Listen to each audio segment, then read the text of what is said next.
Welcome to episode 11 of the Alcon Maddox War Plan webinar series. I'm Richard Ritchie. Today I'm excited to be joined by my good friend Gareth Way, who is considered by many people to be a specialist in employee engagement, executive coaching and global HR leadership. Say hello, Gareth. Hello, good afternoon everyone, or good morning in my case. Yeah, Gareth's back in the he's joining us at, what is it, 10 o'clock in the morning? Or is it, no, 11 o'clock where you are, isn't it? 11, yeah. Excellent. Okay, perfect. So look, for those of you who don't already know me, as I said, my name is Richard Ritchie. I run a niche recruitment and executive search firm based here in the UAE. Our primary focus is sourcing senior sales and commercial leadership talent for the IT channel industry. Now, typical roles that we deal with are channel partner, channel manager, partnership and alliance manager, director of sales, commercial director, VP of sales, and country manager. These are the key positions we work on. I've actually spent the last 25 years building and leading high-performing sales teams, and I know just how important it is to install the right commercial leader within an organization. This obviously has a direct impact on how quickly you can penetrate the market, but also how well you can protect revenues in times of crisis like we're in today. So if any of you on the call today would like to gain insight on our talent targeting system and how we're able to attract the top 15% of commercial talent across the region, then please just type talent into the chat box and I'll reach out to you for a separate conversation after this session. So that said, today's obviously not about me, nor is it about recruitment. It's actually about you. And by that I mean business managers in the IT channel industry. Now, over the past couple of months, I've spoken with many of you on the call today to get some insight and get a better sense of what are the top of mind challenges you guys are facing in this time of COVID-19. Some of you have already become part of our mastermind community, which has been set up to tackle this crisis head on. And these top of mind challenges that have been given to me are really what's driving the content of this webinar series. And this webinar series is really my way of giving back to the IT community, but also a way to bring us together so that we may emerge from this crisis stronger than perhaps some of us entered it. Over the past few weeks, we've gone through topics such as the increased threat to cybersecurity, born out of working from home, fast-tracking digital transformation, managing a partner ecosystem during a crisis, solving business problems with AI, and turning crisis into an opportunity, just to name a few. Each week, we bring in a different industry expert to help us piece together strategies to overcome these very real challenges that businesses are currently facing. At the end of this series, I'll be compiling all of these strategies in the form of a white paper. So if you'd like to receive a copy of this white paper, just stay to the end of the session and I'll give you some information on how you can obtain a copy. So the focus of today's session is management under the COVID Magnifying Glass. And there's really no better person to guide us through this than as a Gareth Way. But before you do that, Gareth, why don't you start by giving us a little bit of an insight into who you are? Okay, thanks, Richard. Feels strange calling you Richard, the amount of time I've known you, but yeah, my name's Gareth Way. I'm the Chief HR Officer with the Creditsafe Group. I've been with them for the last 17 years. Prior to that, I worked in a number of different managerial roles. So I've been in management for kind of 20 years and specifically HR generalist work for the last 17. As you've highlighted, I've got a key interest in management development, employee engagement, etc. And with regards to my career with Creditsafe, I've been very fortunate in as much as the organization's expanded globally quite quickly.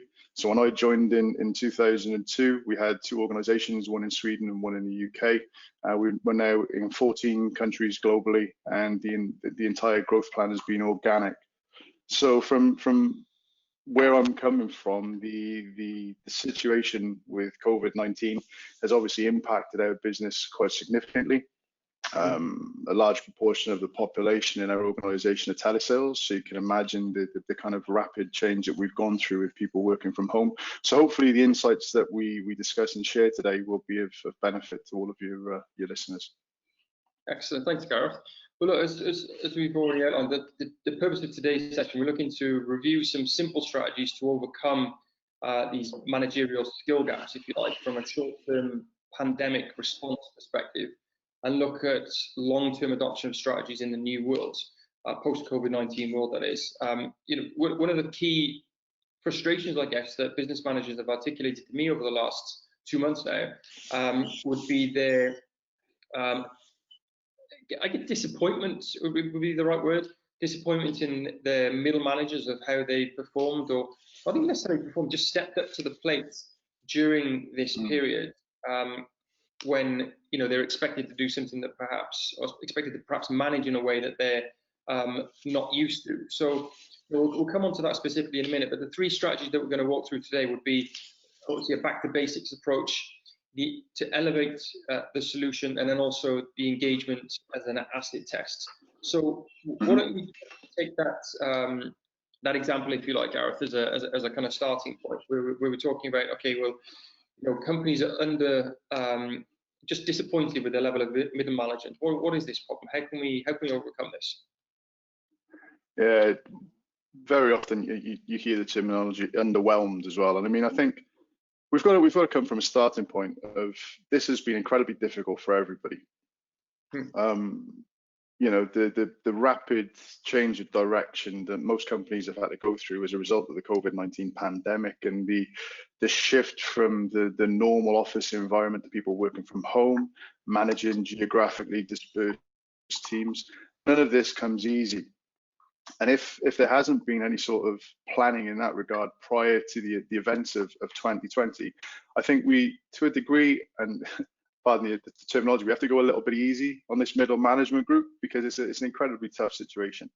That said, obviously we can't excuse any underperformance. It has to be rectified. And I think that to try and develop middle managers from that kind of geographical distance in the first instance is incredibly difficult.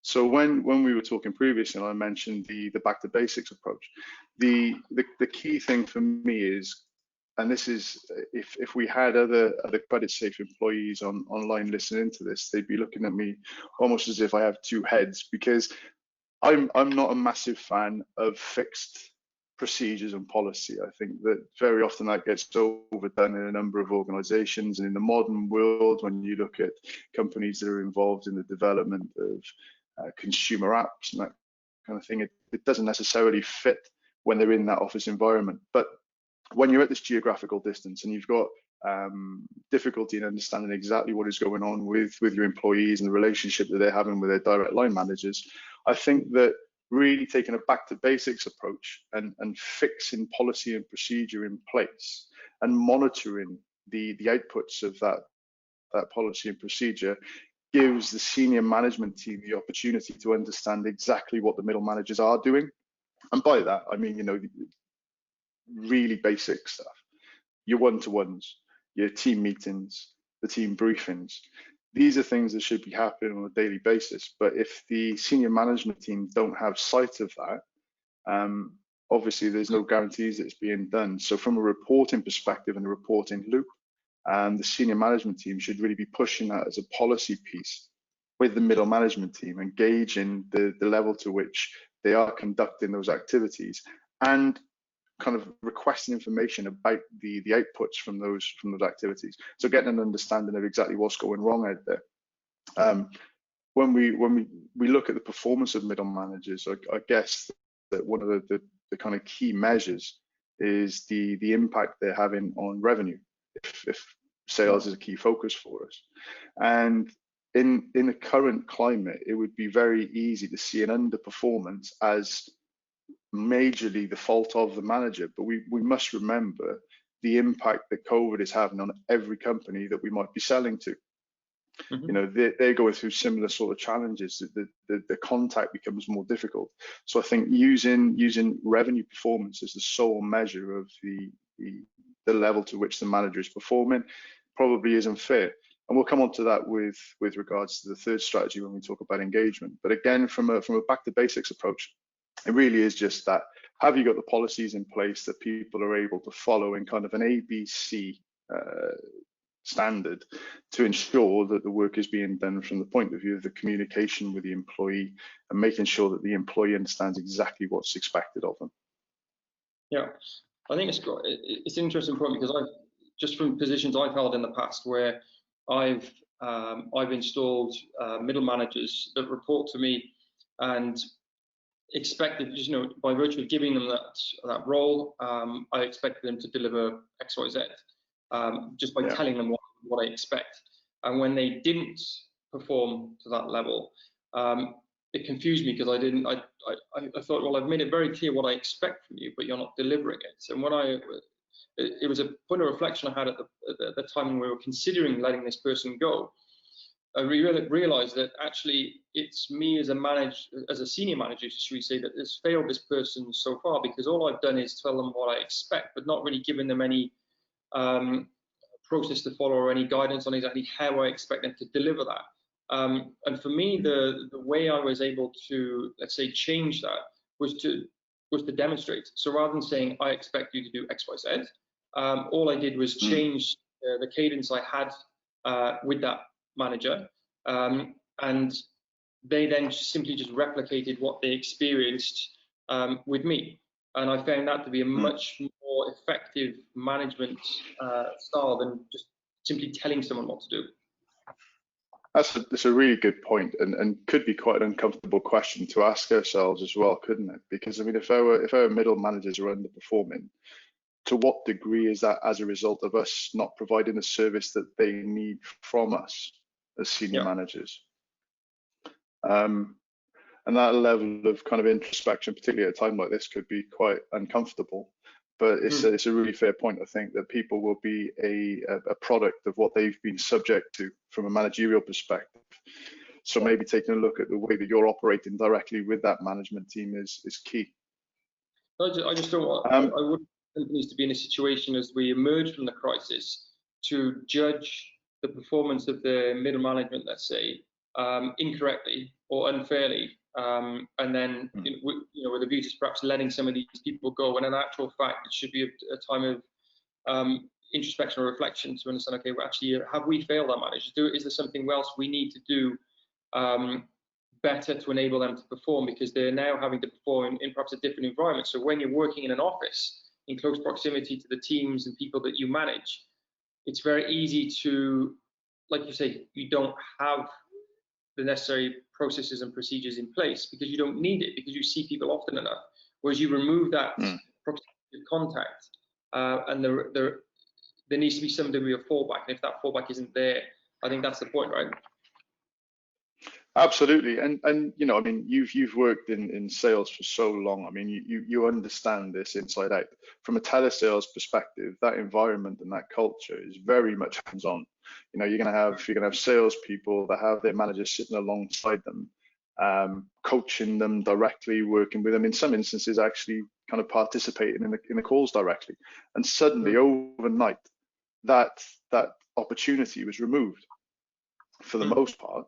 So I think that it's been such a rapid shift for these managers, and they've had to adopt such a different type of style. I think that we have to try and help them as much as we can with regards to the kind of basic approach with regards to process and policy.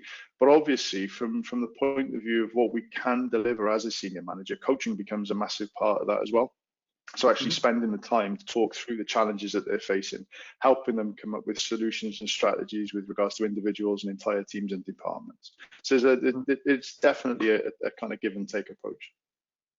I guess there's a question of whether or not senior leaders need to be upskilled to some extent as well, because I think management is can often be one of those positions that you move into because you were successful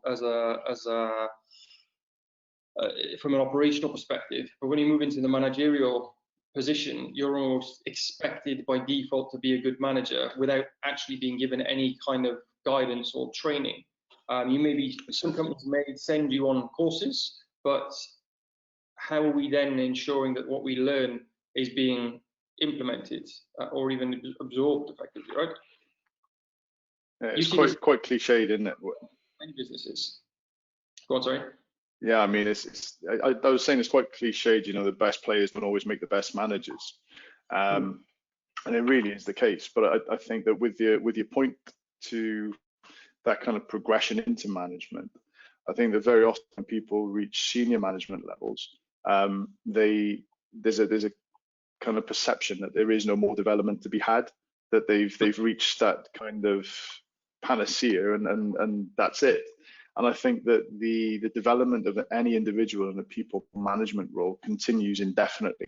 There are always going to be different challenges that you're going to face. I mean, again, this pandemic is something completely new to most. There will be companies out there, obviously, that do operate on a kind of remote management basis. So presumably they've coped quite well in this sort of situation. But certainly for us, it was such a rapid transition. A great deal of focus has been placed on making sure that we've kind of got those procedures in place to help people understand what they need to do as a manager in the short term. Yeah, I think the other interesting point, I guess, when we're talking about senior leadership, so people that run companies or run regions, they're already used to this idea of remote working, right? Managing their teams from different countries, different areas.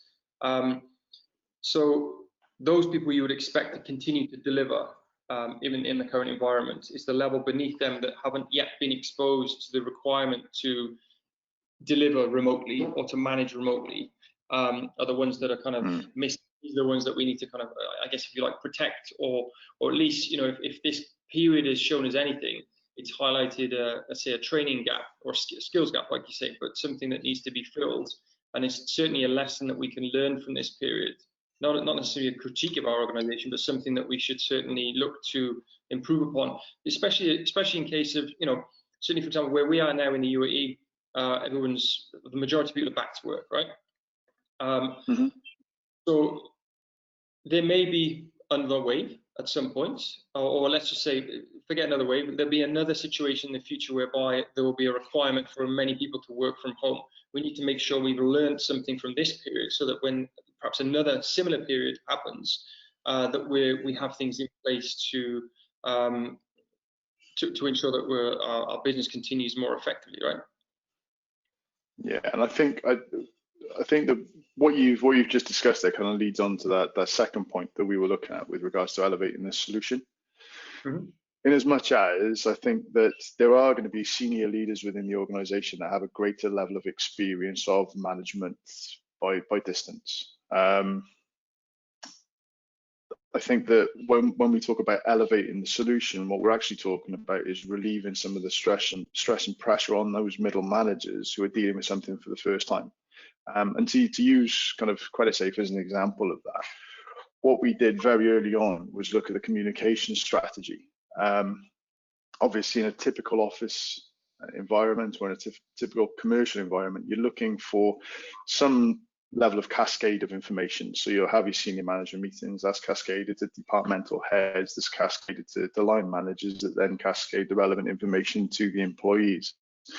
And what we did very early on was we kind of streamlined that communications approach to the point whereby the CEO was communicating almost directly with the employee through various mediums, through daily newsletters, through a radio station that we set up, through Slack and these kind of instant communication channels. And what we found was that had kind of a double benefit, in as much as it ensured that there was no bottlenecking of this information. So suddenly, in this sort of environment where people are very, very concerned about the security of their role, the security of the organization, having that direct communication from the CEO provided that huge element of comfort, particularly when the majority of the reporting was about how well the company was doing, given the circumstances. You also had the benefit, in as much as when we're pushing that improved procedure and policy, when the line manager is having those meetings with their employees and the team members directly, because those team members are so well informed and they've been provided that information from the senior levels within the organization, the communication in those meetings and those one-to-ones is far more kind of two-way, opposed to it being a case of the manager delivering that information. So suddenly you've created an environment whereby the entire workforce is far more well informed. You've improved that level of security and reduced the level of pressure on the managers or the direct line managers to fulfill that role of being the kind of voice of the organization to the employee. Yeah. So again, it was a massive benefit to us. Excellent. There's just an insight or a question rather David has. I'll just read this out. So David says, good leaders, sorry, hang on a second, this is your second point, David, I'll come to the first one. So surely the gauge of a really competent leader is to be able to analyze what they do, how they engage on a daily basis, and to make behavioral and procedural changes to not only get the best out of themselves, but the best out of the teams they manage. So with regards to, yeah, I'd agree. I mean, that ties in with what we were talking about previously with regards to your insight that you provided, given the individual that you were working with and your understanding of where you had kind of fallen short as the manager of that individual. And I think that any leader within an organization has to ensure that they understand themselves and their own style to the kind of highest degree, so that they know how they need to kind of amend what they do in order to meet the needs of those that report into them, and that kind of cascades throughout the organization. Yeah, I think so. In David's following point, he says good leaders don't function by rigid protocols or procedures. They need to be observant, self-aware, in order to manage teams successfully through difficult times like crisis like COVID-19. Yeah. So again, I wouldn't. Yeah. Sorry, I was going to say I wouldn't disagree with that. But if that comment is kind of directed towards the initial point that we were talking through with regards to policy and procedure, as I opened with, I'm not a massive fan of having rigid policies and procedures. But I think that when we're talking about a perceived skill gap amongst middle management as opposed to senior leaders, I think that what the organization is doing in driving that kind of policy piece is ensuring that those line managers and potentially people that have moved into management very recently and suddenly had this kind of COVID-19 pandemic thrust upon them, and we're giving them a short-term fix that can help them through this process. I'm certainly not suggesting that in an organization where things are back to normal, whatever normal looks like, it should be heavily kind of policy driven. But what we're talking about is a quick fix to support those without the relevant skills currently. I think that the idea of structure is important. It's certainly important for me, just coming from a sales background. You know, what I've tried to do for teams and sales orgs that I've run in the past is the first thing before you even address sales confidence is to make sure there's a structure in place, because without a structure or framework within which let's say a salesperson or a sales manager can operate, it's very hard to pinpoint the area of training that is actually required. But if you can use that framework to identify, okay, where the shortfalls are, then for managers managing managers, it becomes a lot easier. Yeah, no, I agree. I think that what potentially what David is saying there, and what I'm agreeing with, is that having too rigid of a policy or procedure can sometimes become a bit of a box ticking exercise. And I think that within a normal working environment, if you rely too heavily on it, you lose some of the value. For instance, in the one-to-one, if the one-to-one becomes a process whereby the manager just needs to make sure that they've got it done so that they don't get a hard time from their manager or from those horrible people in HR. That was a joke, by the way, obviously. The value of that process is lost. But again, under the current circumstances, I think that without having that policy in place and without having some level of monitoring, there is no way of guaranteeing that those meetings are taking place. So it's again, I know I've reiterated it a few times, but I would see that as a short-term fix specifically for this sort of scenario. Yeah. So Pranav has a question. He said, what do you suggest a tool or practice a manager can use to align themselves and their team to work productively under uncertainty and pressure?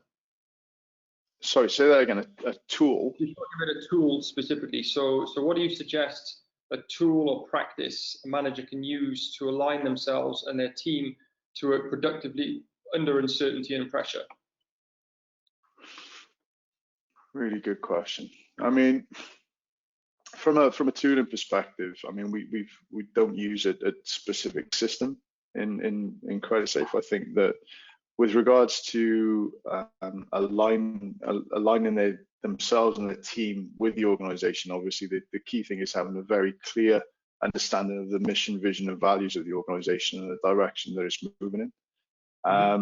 And then having that understanding of exactly how each of those individuals' roles within the team impacts the ability of the organization to meet those goals and aspirations. And that really ties in with the engagement piece that I was going to talk about as the kind of third and final strategy. And as much as we've talked there about understanding why we feel that middle managers are underperforming, an understanding of the fact that using just revenue performance is potentially flawed.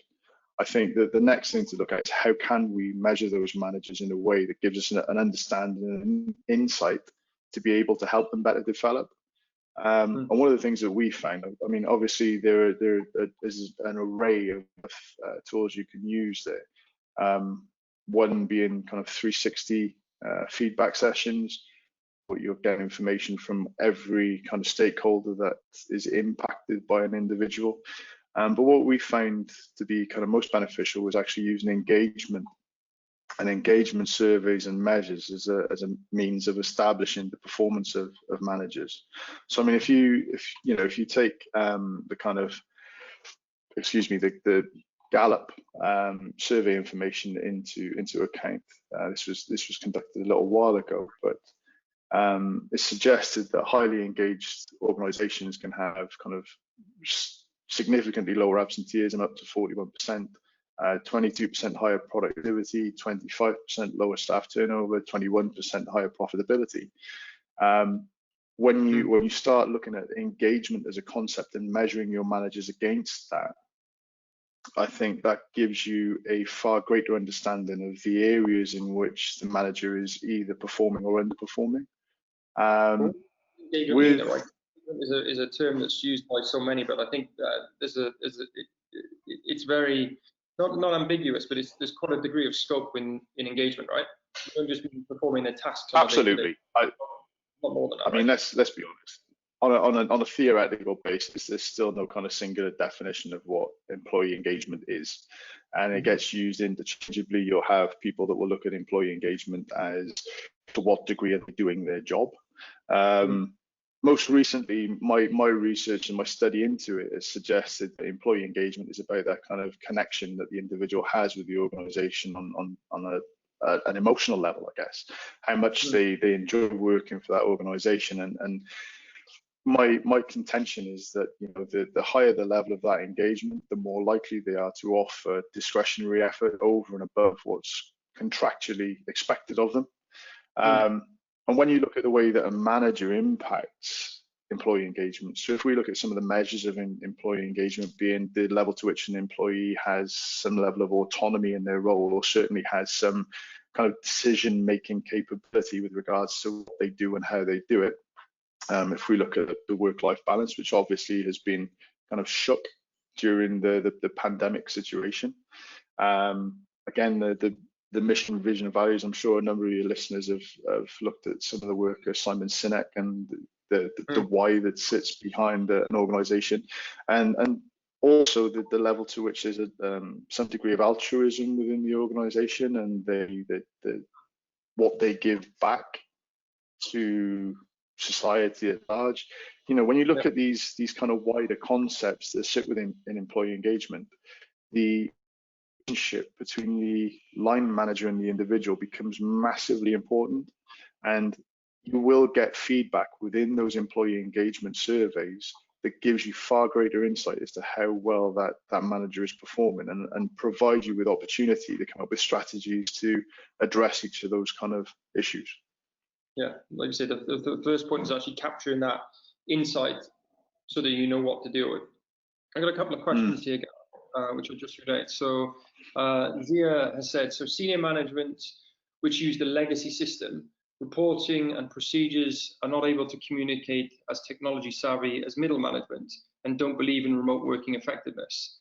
How do you cope with them as they tend to take decisions which impose more pressure? Make sense? So yeah, just to clarify, what we're talking about there is a middle management team that's you use the term tech savvy. Yeah. Is that what you said? So the middle management actually have. Yeah, correct, yeah.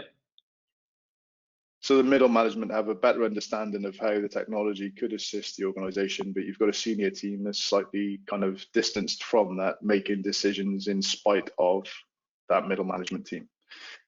If we're looking at... Yeah, just Zero, if that's the incorrect understanding, please do clarify, but I think that's right, Gareth. Carry on. I mean, it depends on which kind of perspective we look at that from. If you look at it from the middle management perspective, obviously that's inherently going to drive a level of frustration beyond belief. So I think that in that situation, if you're in that situation as a middle manager, I think that you need to look at your ability to manage upwards, and I think you need to look at the opportunity to communicate alternate strategy to the senior leadership.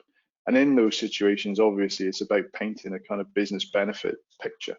It's giving that senior leadership the understanding of how the strategy that you suggest that the business should adopt would benefit the organization over and above that which is in place currently. And there's also, in those situations, as a number of us will know from being in senior management positions or senior leadership positions, very often decisions have to be made with information that hasn't been shared with middle management, if that makes sense.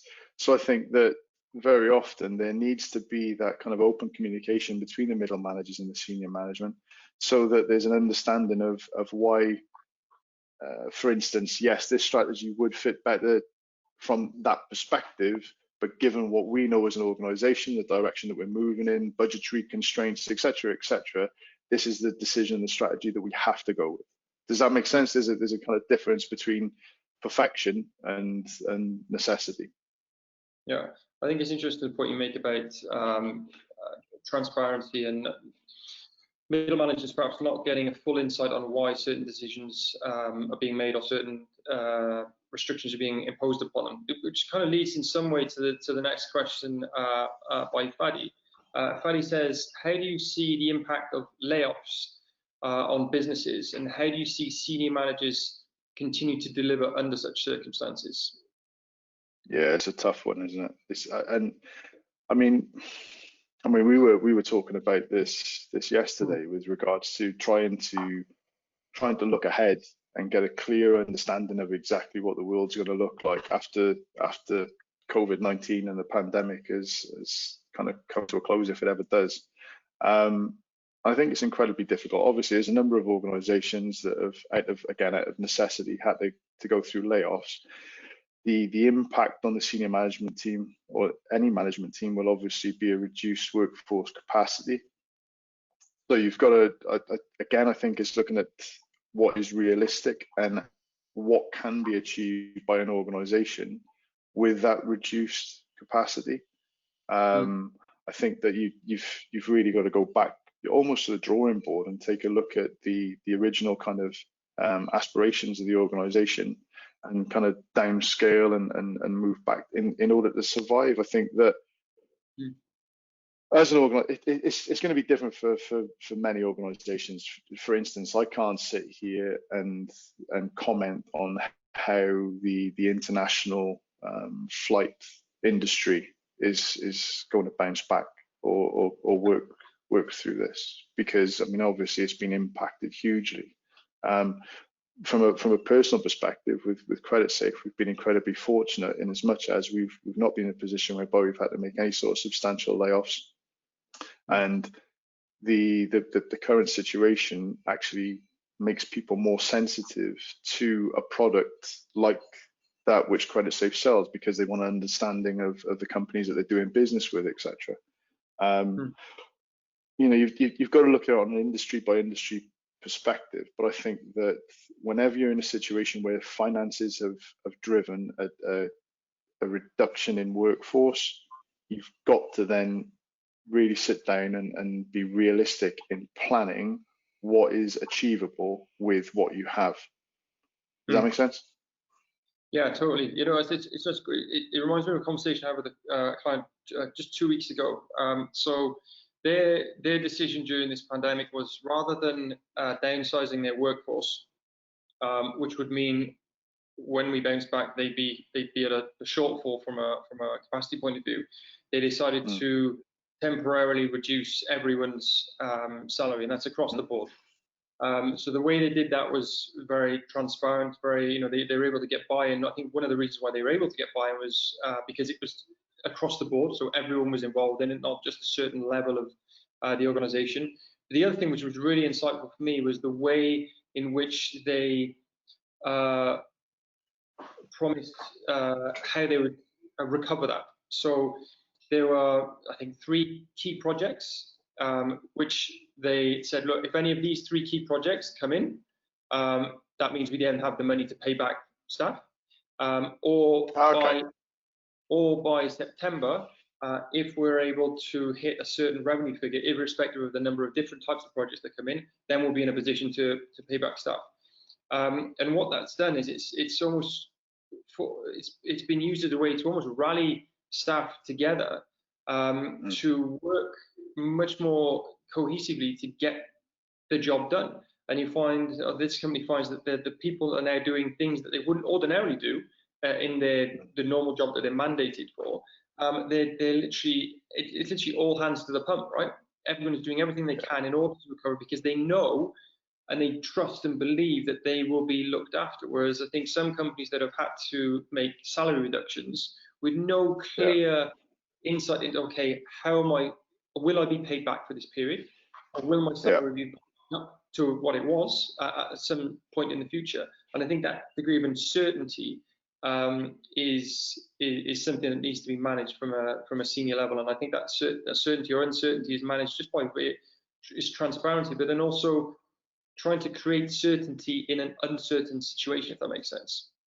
Yeah, I mean that's a really masterful move what that company has done, because I mean if you think of what you just said there with regards to those employees doing more than they may normally, or doing engaging in such a way, it kind of reinforces the point about employee engagement. Because you imagine working for a company like that where they're being very transparent. We're going through difficult times. Finances are not where they need to be for us to be able to maintain things as they are, but we're not going to lose people. We're going to do this across the board. We're all in this together. From the engagement perspective, I mean, I would imagine that with regards to the way that people feel about working for that organization and the level of commitment that they're going to give to that organization going forwards and post this COVID craziness will be massive. Yeah, 100%. Just an insight, I'll just read out from David. It's just a few minutes ago, actually. But David just says, look, I agree 100% with Gareth. The most successful organizations have a culture of empowerment and trust in the people within their teams. Structure clearly needs to exist, but the rigidity that often pervades organizations disempowers employees, reduces enthusiasm and initiative, and essentially reduces the efficacy of every employee. There's a word in there that I want to pick up on, David, and I think it's quite important. It kind of leads back to the example I was giving earlier on, and that is empowerment. I think sometimes empowerment is misinterpreted. I know it was misinterpreted by me at some point as well, because I thought empowerment meant giving someone the freedom to do what they want. But the reality is, just telling someone you're free to do what you want in order to deliver on something can be perceived as bullying to some extent as well, because without giving them a framework or guidance in order to achieve what you expect of them, it's not empowering at all. You're not really setting someone up for success. So I think empowerment is a word that I know is used in a lot of management speak, but I think we just need to be careful of what exactly we mean or expect when we deliver that to our teams. What's been your experience with that, Gareth? Yeah, do you know what? As you were talking about that, I was thinking of the old story about delegation versus abdication. And, you know, I think when a leader says that they've empowered somebody to make decisions, to do what they need to do, that's fine as long as it's not a situation whereby the leader now feels that they've kind of handed over the responsibility to that person, because ultimately, as the leader of the organization, it sits with them. And this is something that we used to do from a kind of very early time in someone's management career with Creditsafe, is to really hammer home what it means to delegate work to others, that the individual is maintaining the responsibility for it, and that delegation to the individual means that they're helping them understand exactly what the required output is. That in the first instance, they're talking them through how they've gone through that process previously and what they have done, so the person has some level of kind of learning from that, as opposed to it just being, okay, this needs to be here, you go and do it. Because like you said, you could be in a position whereby you're setting somebody up for failure, and it could be used as a defense by that leader. Oh, well, I've empowered them to the nth degree and they still haven't delivered. Yeah, exactly. It's, like you say, it's unfair. I've witnessed it in other managers. They say where their team members have come to me saying they lack direction of what they expected. I've tried to address it with their manager, and their managers simply said to me, "But I've empowered them to do what they want," not realizing that actually they haven't helped them at all. They've misinterpreted what empowerment actually means, right? So Pranav has a question. So what role do you think technology can play in managing the crisis with respect to driving employee alignment and productivity? And what are the emerging tech which can serve best? So I guess let's talk perhaps from a Creditsafe point of view. I mean, what are you guys considering there? What are you doing? Yeah, I mean, I'll be completely honest with you, Richard. I'm not the world's best when it comes to technology, but if I talk through kind of the lessons that we've learned with Creditsafe, obviously the key driver has been in maintaining communication. So when you look at the communication tools that we've been using, it's been primarily Zoom for the face-to-face video conferencing. We've been using Slack as an instant messaging tool over and above kind of normal email, etc. But we are in the process of transitioning towards becoming a complete kind of Microsoft house. So we're in the throes of a Microsoft Dynamics project where we're taking on the finance, CRM, and HR software modules from Microsoft, and then making that transition over to 365. So we'll be using Teams as opposed to Zoom, etc., etc. And I think sorry, not wanting to promote any particular product, but just out of interest, obviously, Pranav's question was, what tools are you using? Perhaps can you give us some insight into maybe why you've chosen the tools that you've chosen? Primarily, the direction that we're moving in with regards to Microsoft is to align all of the data. Obviously, from a company perspective, having disparate systems and trying to combine that data to get real business insight is difficult. The shift to Microsoft has been about having everything in one house, so that we can get far more insight from the business and look for these connections between, for instance, the financial data and the human resource information. I mean, I guess the other thing that kind of falls into the tooling and the technology, we talked about engagement earlier, and maybe an insight that I can offer if your listeners haven't been measuring engagement as yet, is that there are broadly two types of product. One is a kind of point in time survey, and the other is more of a kind of an ongoing kind of survey. So to paint a picture, in the past we've used two providers. Again, apologies for that earlier. In line with what you're saying, I won't be pushing any particular provider, but they provide a survey that gets conducted twice a year. It's quite lengthy, 60 questions, and obviously the point at which that survey is distributed can have an effect on the results. If you're sending out that survey shortly after making a massive commercial change, and there's some people that are a little bit upset about it, it's unlikely you're going to get a good score. Then you've got other systems that kind of decentralize the understanding and the results of the engagement survey to the manager. So they'll end up with a dashboard. It's constant. There are maybe 2 or 3 questions per week that get distributed to employees, and that's kind of the direction that we're moving in, because that means that it stays much more relevant. That when you make change or kind of affect a different policy or a practice, you can see almost immediately the impact that it's having. And I think, you know, from if I was advising an organization with regards to how best to measure engagement, I'd be looking at one of those kind of ongoing, more real-time kind of surveys. I guess what quite interesting, just to throw something in there, Gareth, because you mentioned it earlier on in the conversation about engagement is not necessarily, performance is not necessarily the key indication of engagement. Performance is perhaps a lagging indicator, right? And what you're looking at is a leading indicator, because if you can affect those leading indicators, you can continuously affect productivity in a positive way. Whereas why wait to see productivity dip before you gain insight to change, right?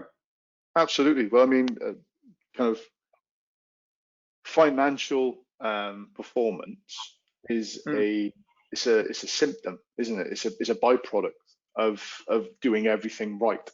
So I think that you're absolutely right. Getting that insight and that understanding before you start seeing dips in financial performance really means that you can kind of pinpoint areas of development much earlier. And you know, it's, I guess another concept that we haven't talked about is looking at things that are going really well. You know, we've the kind of concept of the webinar today was management under the COVID microscope, and there will be really positive lessons coming out of this as well. You know, for instance, from a Creditsafe perspective, we've continued our hiring process through this time, and what we found is that having to be that much more structured when somebody is joining the organization, because they're joining remotely, they're not having the benefit of coming in and witnessing the culture that we've kind of cultivated over a period of 17 years. We've been far more pinpointed in the way that we communicate with them in their first kind of 2-3 months, the level to which they're having interaction with more senior people far earlier. So it's created lasting change in that induction process that's going to have a very positive impact going forward. There'll be managers who throughout this process have actually witnessed improvement in their performance because of some of the forced nature of the things that we've had to do because of the pandemic. You know, sometimes there's almost an assumption, if you're a manager that sits with a team, there's an assumption that people are picking things up off you as a result of, I don't know, osmosis. You know, they're there, so they must be getting it. Now, because we know that isn't happening.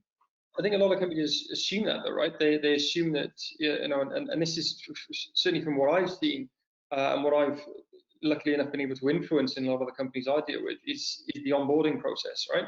I've witnessed so many times, to my frustration, companies, they take on a new manager, for instance, and their mandate for the first couple of weeks is just, you know, sit with the teams, get to know people, find out what's going on, which is great for a kind of overriding thing to do in the background. But without that structure, that can't work in the environment in which we're in today. That means they can't hire anyone because there's no structure in place, right? So the onboarding process, I think, is something that you just highlighted there, is something that I think a lot of companies will inevitably now have to not necessarily review, but just perhaps take a little bit more seriously. And irrespective of whether or not companies are going to hire during this period, I think it's almost quite an interesting time to review, okay, if we were to hire, what would we do?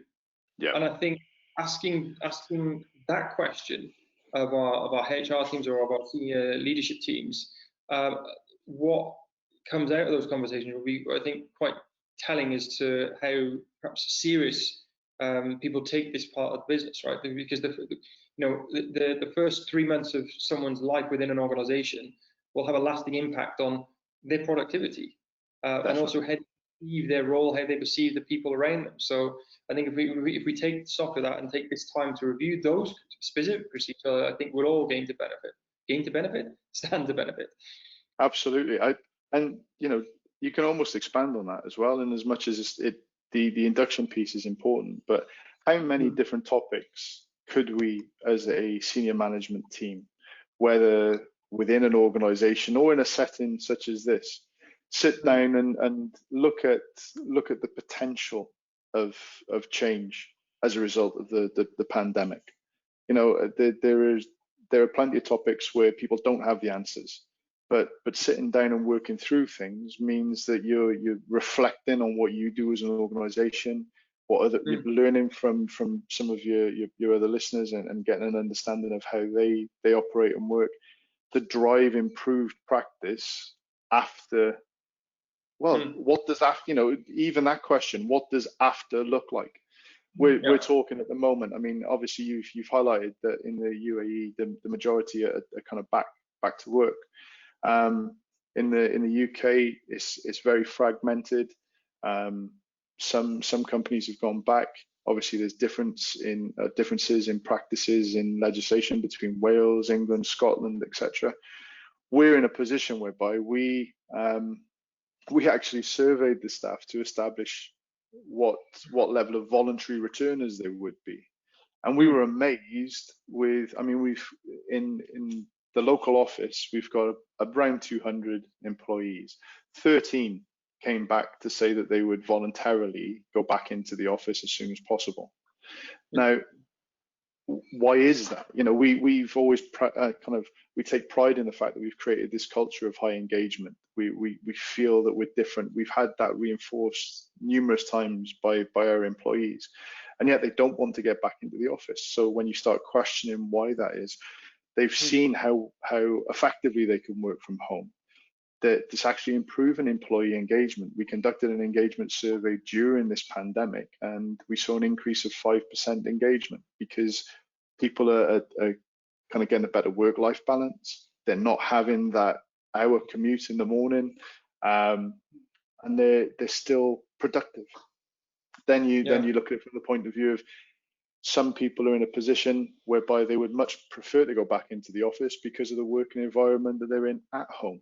So there are just in that one example, there are so many different factors at play that mean that work life after this pandemic is going to be fundamentally changed. So how can we try to predict and kind of come up with strategies to adapt to that over time? And the reality is that nobody has the answers. And I think that in creating a forum, from their employees, like you said, you've conducted surveys to understand what their expectations are, what their requirements are. I think to try and make decisions based largely on assumptions is fundamentally flawed, right? We need to, I think the inclusiveness, I think, is a key thing here. So there's two other things. There's an insight and a question I want to read out first, Gareth, and then we'll do it just in the interest of time. Okay, so David just had one, I think, final point regarding empowerment. Just empowerment should be authorization of an employee to take certain decisions, etc., based on an appreciation of the employee's competence and as a gesture of trust. Okay, so from that obviously leads back to the conversation we were having earlier with regards to empowerment and the risks associated, I guess. Correct. And then Pranav has a question. So what, in your view, is the future of outsourcing or subcontractor arrangements? As we move forward, do you anticipate a rise in outsourcing versus having in-house employees in medium to long term? Wow, what a question. The gig economy, it's kind of been in play for years, hasn't it? From a Creditsafe perspective, I don't think we would see a massive increase, if I'm completely honest. Having said that, this shift towards a different way of working and almost a move away from the office environment, for some companies, I don't doubt will lend itself to driving that kind of gig economy and having a much higher number of contractors within an organization. But for me, that again raises numerous challenges when you look again, if we do buy into and believe the importance of employee engagement, engaging with contractors that aren't kind of linked directly to your organization and solely to your organization is a massive challenge in of itself. I mean, that would be another webinar. But to answer the question directly, and apologies for it being slightly non-committal, I think in certain organizations, it definitely will increase as a result of the change in working practices off the back of this pandemic. Yeah, I think from what I've discussed with companies over the last few weeks as well, there are companies that have struggled locally because they haven't been able to fly in the resources to be on site and deliver certain projects. But because of the current situation, a lot more companies have now become, let's say, exposed to at least the idea of not necessarily outsourcing, but employing remote managers. So employing people in different territories, different countries. So their candidate pool, if you like, has grown. And this is something Gareth and I were talking about yesterday about the globalization of the workforce, which again is 100% a completely separate webinar. But it's something I'd be reluctant to start at this point from a webinar point of view, just purely because at this point it's more conceptual. Whereas a lot of the other things we're able to, to discuss anecdotally about with our own experiences and what have you. But it's certainly an interesting topic. But I think, I think when it comes to outsourcing, there's always a question of, okay, how, what part of the business are we talking about now? There are certain functions that I think lend well to outsourcing or the use of contractors, and others I think that we need to look after a little bit more closely. Sales could be one of them, but obviously arguably we have a reseller environment within the IT channel industry, and managing the partner ecosystem is obviously fundamentally important. But it's that keeping people close to what we do as a core business is always going to be the challenge we have to address, irrespective of where that workforce is located. I would ask. I mean, it's a question in of itself, but I'd also be interested to see how the pandemic actually impacts contractors, because obviously if you're an organization that is finding itself in financial risk, dependent on the legislation within a country, contractors as a commercial relationship as opposed to an employee relationship could potentially be quite an attractive population to let go of to cut costs if that was your sole aim. So it's the degree to which contractors are feeling kind of less security as a result of this kind of pandemic situation. I'd be interested to see if there's a mindset out there of contractors actually attempting to gain employment as opposed to working in the contractor field. I believe that will be the case, because I know from being a contractor back in the UK myself, one of the key attractiveness of being a contractor is certainly for the role I was performing. We were getting paid 4 times as much as the employees we were sitting alongside performing the same function. And we were paid in that way because we were always on a 5-day notice period. They could tell us on a Monday, you're gone by the end of the week, and we'd quite happily take that. Because that was the life of a contractor, so to speak. But if now contracting in that way will become, the companies can't afford to pay their employees, they certainly won't be able to pay contractors. So then the rate, if you like, for a contractor will have to come down towards that of an employee. And if it comes down so far, then from a contractor perspective, there's no value in being a contractor. Yeah, your risk reward isn't there. Exactly. So let's we have some great questions. Let's just do a quick roundup, Gareth. So the three key areas that we were running through today. So the strategy, so back to basics, elevate the solution, and engagement as an asset test. Just want to quickly just do a quick recap on those, just so people are clear on the kind of themes or takeaways from this session. Okay, so with the back to basics, again, it was a short-term solution. So if you've got management that are relatively new to management and being thrust into this pandemic situation, or if you've got managers that just aren't performing, putting a focus on policy and process and ensuring that you're monitoring their outputs from that will, to a degree, guarantee an element of the management responsibility is being met. And that was, it was nothing more than that. It was just making sure that basics were being covered. With regards to elevating the solution, what we talked about there was taking some of the responsibility out of the hands of the middle managers and the leadership actually communicating directly with the employee population. So the example that we gave there was from a business communication perspective, and ensuring that in these uncertain times, people had a good understanding of exactly how the business was doing, and had that almost direct link with the senior management and the CEO. And finally, the engagement as the acid test. We were talking about the kind of limitations of using financial performance as the key measurement key measurement of the performance of the manager, and expanding that review to incorporate an engagement survey, so that you're getting a much better understanding of the kind of way that the manager is operating within the organization, almost getting those kind of early warning signs to be able to take action prior to underperformance. And I think, other than all of the other really good stuff that we discussed as a result of the questions that were asked, I think that was pretty much it. Excellent. Awesome. Thanks very much for that, Gareth. Look, I just want to extend our thanks again to you for joining us today. Guys on the call, so if you'd like to receive a copy of the white paper that I mentioned at the beginning of the call, please just type white paper in the chat box, and I'll contact you in the next couple of days to arrange a copy of that to you when it's prepared.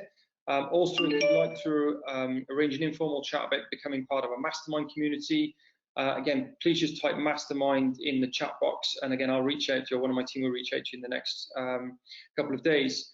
The next webinar that we're holding, so we're not doing them every week, we're now doing them every 2 weeks. The next session will be held, we're going to be discussing cloud. Now, we're still in the process of refining the topic, so the current thinking is along the lines of how to manage the mindset shift from on-premise to cloud and its adoption.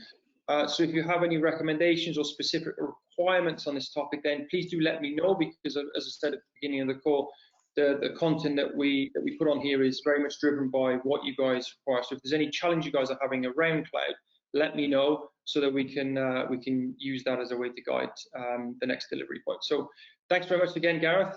Thank you for having me. Really enjoyed it.